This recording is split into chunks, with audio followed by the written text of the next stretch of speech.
may not be famous, attractive, or successful, but I can promise you that somebody's therapist knows about me. These sound bites just crack me up. The ones that are just offered by the algorithm. That one was funny. I just had to include it. But anyway, I had to buy yet another coffee mug. I broke the new one. Yeah, the hands, they just don't work. But and see, I really like this one. It's backwards again because of the camera thing, but that says imagine, and it's got like little things, and it's like a different, I don't know, it just has a nice heft to it. I like it. Now, this imagine, this is not a John Lennon thing for me. It's not even a John Lennon by way of Amy Grant thing for me, although I do like her song. This is imagine what my life is going to be like a year from now. You know, if I just keep pushing through and I just keep believing and keep envisioning the things that I want to see happen here, just imagine. It's going to be a lot different than it is now. And, you know, I want to say, yeah, I'm doing it on my own in a way because I'm here by myself, but I'm not doing it on my own because I've had a real team behind me.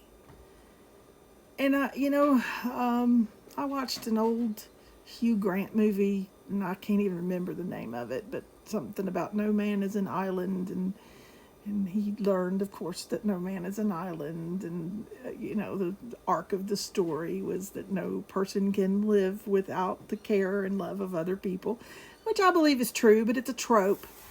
But then again, it is true, and I've had a really great support family around me, and I've had friends and strangers who've just not let me suffer. They've just not allowed it. They've just put their foot down and said, no, I'm not going to let you be damaged like this. Just like the thing with the Nicaraguan border guard taking my money the other day when I made the cross, and I laugh about it because it wasn't a huge amount of money. It is kind of funny, and it will be a funny story to tell down the road.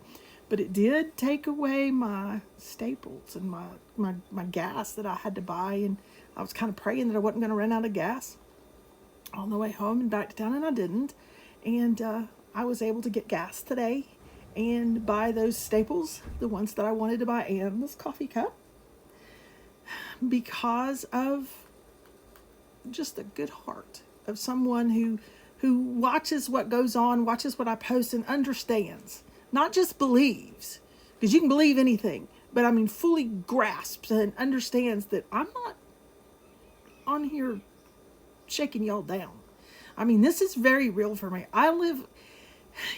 Yes, I confess, I chose to live an extraordinary life. I chose to live outside the boundaries of what most people would consider comfortable or normal. I chose things that are more adventurous and reckless. But you got to understand where I was coming from. I was coming from a place of not having anything anyway when I came to Costa Rica. It's not like I left a nice house and a nice family and a nice everything, nice vehicle and nice this. I didn't. I was already facing homelessness in the U.S. And I knew I couldn't stay where I was. I couldn't keep paying for the property that I was living on. I was freezing to death every winter. I couldn't heat the house. I was living without. I would have been a statistic, guys. Okay? This is no exaggeration. I was in trouble if I'd stayed in the U.S. And it's not the fault of my ex-husband. Don't go looking at him saying, why didn't he do this? He did. We just had different paths, and he's wonderful, and he's still my friend, okay? He's still who I go see in Virginia. And we don't have a relationship, and I would really love for him to find somebody and marry and be happy and all of that. He's just not really that kind of person, which was part of the problem. I'm kind of difficult too. But we do care about each other. We are friends. He's family to me, and, whatnot and all of that. But it wasn't his responsibility to rush in and save me.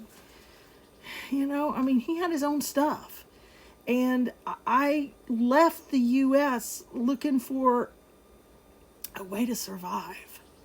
And I did find that in Costa Rica. And that doesn't mean I don't still have difficulties and problems. But here, it's just, I just can live so much closer to the grass. And when I say the grass, I mean the ground, so much closer to the earth. I can go to town with, leftover money from a Nicaragua trip, or replaced leftover money from a Nicaragua trip. And I can put enough gas in my car to get home and get back to town again. And I can get enough groceries that I'm comfortable for the next several days. I'm good.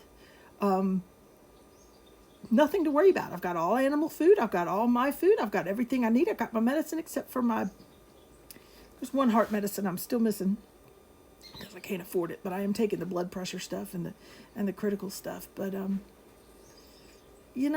don't know. I've just I've been in some counseling. I've been in some therapy after the whole Michelle situation, and I've learned a lot about myself. And I'm probably going to post some videos about some self-discovery and things that I learned about me during this whole thing. And you may not be interested, and I don't care. Just don't watch the video. It's fine.